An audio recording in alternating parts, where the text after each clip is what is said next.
So probably one of the most popular but underused baits in bass fishing is going to be a jig. There are two good times a year to throw a jig. You have the offshore period when those fish get grouped up offshore, and then you have right now.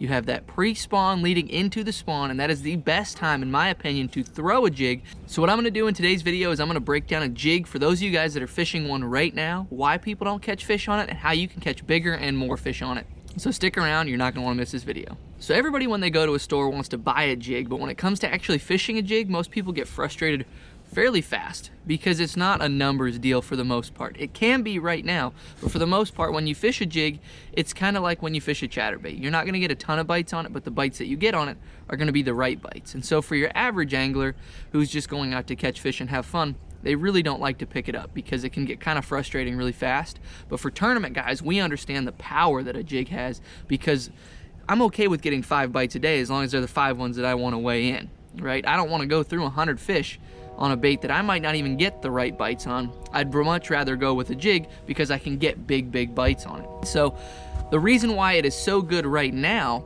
is because you have these big waves of fish coming shallow. You have those big females coming shallow, and what do we talk about with a jig? The big fish power that it has. And so when you put all of these big fish into shallow areas, a jig is just gonna get bites eventually. It's kind of like fishing a big swim bait. If you throw it long enough, you're gonna get those bites this time of year. And so there's a few things that I like to do to a jig, or a few things that I think you need to know about a jig before you really go out there and throw it. And the first of which is being, you're not gonna get a million bites on it, but you will get big bites on it. That is the first thing I want you to know. The next thing I want to talk about is kind of some of the trailers and the things that I will do to a jig in order to get a few more bites on it. Because I really don't stray outside of a 1/2 ounce jig. There's just going to be a few different trailers that I'm going to run on it that are going to make it play in different positions. And so the first thing I want to talk about is a lot of times I will trim the skirt. The one thing that I don't like is this jig is fresh out of the package with a trailer on it. I trimmed the trailer down to make it a compact jig, but you see how the skirt is actually hitting most of that trailer? That's gonna hinder the action because that skirt's gonna be bumping against your trailer, and so it's gonna take away the action of your trailer. And so what I like to do is I will actually fold this baby upside down, and I will grab all of these strands, not my fishing line. I will grab all of these strands like this, and when you look, there'll be 2 different length strands. There'll be shorter ones and longer ones. Because of how they tie a skirt on, they tie it on and then they fold it over. And so when they fold it over, the top one becomes longer than the bottom one. And so what I really like to do is just trim those about right there to where they're all equal.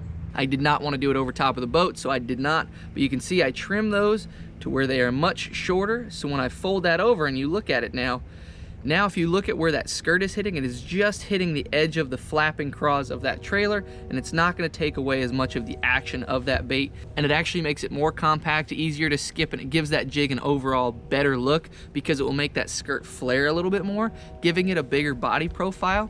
And then those skirt material will actually flare a little bit more to give it that bigger profile, which is going to help you get some bigger bites. So the next thing that I want to talk about is the actual trailers that I put on here. This is a Z-Man Craw, and it's like an intermediate flapping style trailer. So it's not as much action as a Rage Craw would have, where those claws are back there just kicking.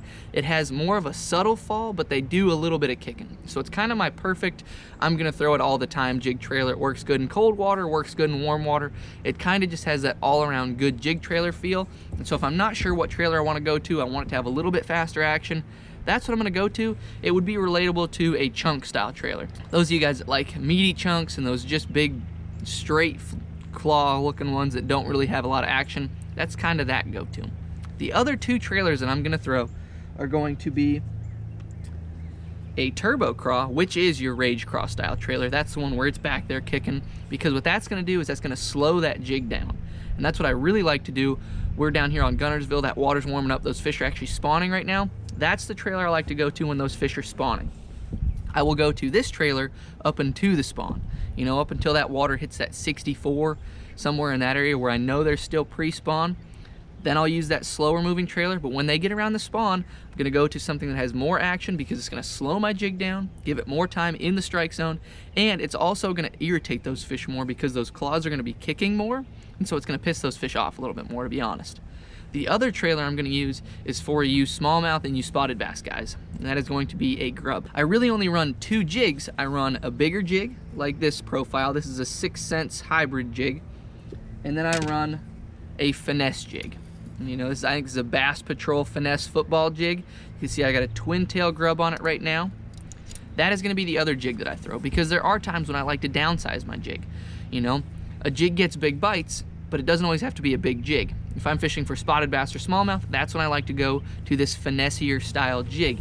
And that's gonna allow me to just get bigger average spotted bass, bigger average smallmouth, you know. And the beauty of it is I can fish it through almost anything because the jig has that weed guard. So when those smallmouth get up shallow, I love to pitch this finesse football jig around, because again, it's just gonna get me bigger bites. It's gonna allow me to fish faster through all the cover.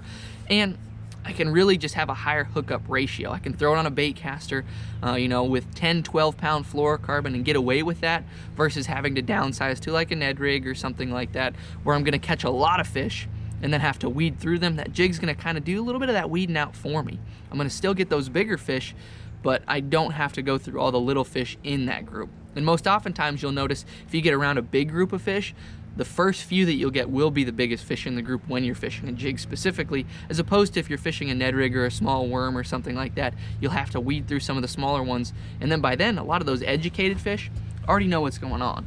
They've seen those other fish get jacked out of the group, and all of a sudden they're like, I'm not gonna eat. And so then you've kind of spoiled that opportunity. When you're fishing a jig, now you don't have to have that opportunity. You can catch those big fish right off the get-go. So probably the best thing about fishing a jig this time of year, now that you have your skirt trimmed right, you have your trailers picked out, is the versatility of where you can throw it. You can flip grass with it, you can flip docks with it, you can swim it in open water, you can pretty much do everything with it. And so when I'm not sure what to pick up, that's a lot of times what I'll go to, because when you swim it, what you're gonna do is you're gonna get a more natural action that a chatterbait or a spinnerbait is gonna have, because you're just gonna have a silent profile coming through the water.